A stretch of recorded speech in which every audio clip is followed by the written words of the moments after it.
Hi folks, Luke, LGL manager here again from the garden. We're in greenhouse 5 right now.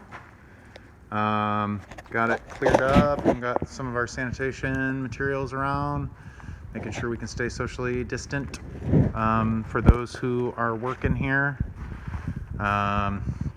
Just wanted to walk folks around some of our starts. Some of these are started by staff, some by students, some by family gardeners, and we are fast trying to pivot and find ways to connect some of our starts, especially for the plant sale that we had intended to have at our Earth People Fair, with community members. And propagation is a huge part of gardening, obviously. There are crops that in the Pacific Northwest we can direct sow, so put the seeds right in the ground, again at the appropriate time and the appropriate depth and spacing, but they can go straight in the ground. And then there's stuff like tomatoes and eggplant and pepper and some others that just do not lend themselves to direct sowing, here at least. So we prick out, and pricking out, I'll talk a little bit more about later, involves taking tiny little babies and putting them up into successively larger pots. Another way to say that is potting up. And we've been potting up tomatoes and peppers this week, but you can do that with a lot of crops, and you want to do that when they're extra tiny. This is a tray of celery that I started. This is a 200 cell tray, and they just have these two little baby leaves. Those are called cotyledons, and there are monocotyledons, plants that have one, and dicotyledons, plants that have two.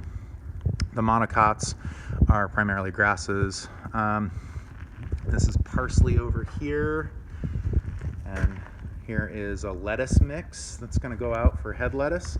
And all of those started in a wooden box like those that you see over there. And the great thing about pricking out is that you can get seeds started in just a little bit of medium, a little bit of potting mix, and way more than you need. And that's just kind of the game when it comes to propagation. And then you can select out to exactly the number that you want. And you still want to go for a little more if you're just growing for your garden, so that you have a little insurance. And so you can see how much success we've had with that, even with the plants that, could be started outside, like lettuce. Parsley and celery do like to be started up even earlier than we've got them going here. But hey, don't let the great be the enemy of the good. Just do enough. That is enough for us right now. So what have we got? We've got lettuces. We've got a little flowering pak choi that didn't like some of the heat, doesn't like being in pot so long. Some Swiss chard here, cabbages, little dill babies, some onions. We should probably cut those back a little bit so they can focus on root development, and then we can transplant or sell them. Those were intended for plant sale. Some more cabbages, more chard. Some stuff is starting to really not like being in, probably needs a little fish emulsion for nitrogen to perk up the green in these plants. This is basil here. And here's an example of a tray of lettuce that just didn't get enough thinning. That much competition.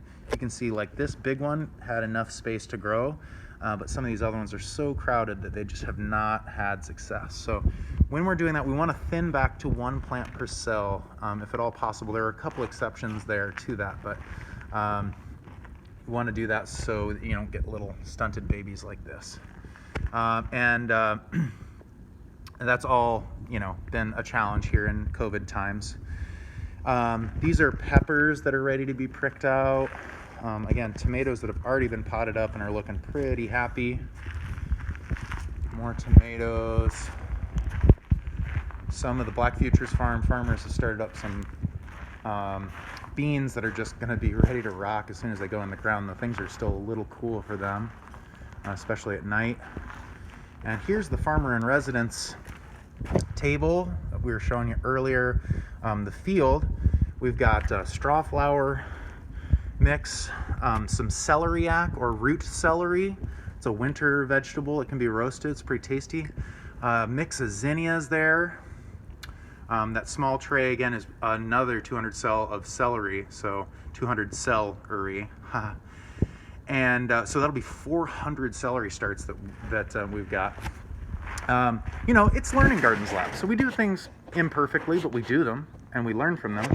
We had a community member, Mebrat, who is Eritrean Ethiopian American, and was coming to us through PCC for a 100 level environmental science class, and she really loved being out here, connecting with Black diasporic folks. Our friend and collaborator Malcolm Hoover makes sure to affirm Black folks of color, everybody really, but also to know that this is a space for all people, and to claim some space for Black folks. Mabrat put these in just a slightly larger cell than we would have liked, but we thinned back to that, and we're going to be able to use it all the same. The plants are getting a little leggy, but we're going to start hardening them off very soon. And sometimes with brassicas, again, that cabbage family member, you can get what's called J rooting, which is where they get up really tall, and when we transplant, we're going to want to put those where the soil line comes up to right about there. A pincushion mix here. That's some flower. I don't really remember what it was going to be. Marvel of Four Seasons is a really fabulous butterhead lettuce that we like. This is Tulsi basil. Gonna be making teas all summer with that. It needs to be thin. This is scallions that I sowed yesterday, and then yeah, one of these boxes that's got a variety of stuff in it that we're going to prick out. And the thing about this is that so long as they have a similar germination time, you can put crops from lots of different families together. Hi, Skylar. And more of those open trays for us to be growing and pricking stuff out. So thanks for visiting the greenhouse. Wishing everybody well out there. Take a deep breath of the very clear air if you can out a window with a face mask on. And wishing everyone well. Talk to you from the next video. Take care.